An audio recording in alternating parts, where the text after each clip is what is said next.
নমস্কার বন্ধুরা, আজকে আমরা জানব স্বস্তিক শব্দটির অর্থ এবং কথা নিয়ে। স্বস্তিক শব্দটি সংস্কৃত থেকে এসেছে, যার অর্থ মঙ্গলের জন্য সহায়ক।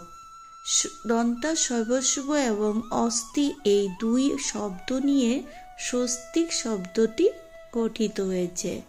স্বস্তিক চিহ্ন 4 দিক, 4 বেদ, 4 ধাম, 4 বর্ণ, 4 আশ্রম, মানব জীবনের 4 পর্ব এবং 4 দেবতা ব্রহ্মা, বিষ্ণু, মহেশ্বর এবং গণেশকে উপস্থাপিত করে।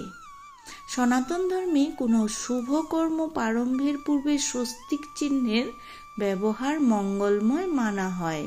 হিন্দু ধর্মে ডানমুখী প্রতীককে স্বস্তিক বলা হয়, যা সূর্য, সমৃদ্ধি এবং সৌভাগ্যের প্রতীক।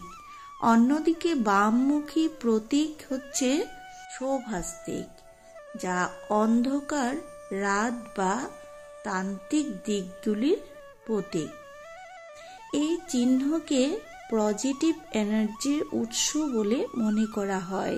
যে বাড়িতে পুজোর সময় স্বস্তিক চিহ্ন আঁকা হয়, সেই বাড়িতে সুখ, সৌভাগ্য ও সমৃদ্ধির কখনো অভাব ঘটে না।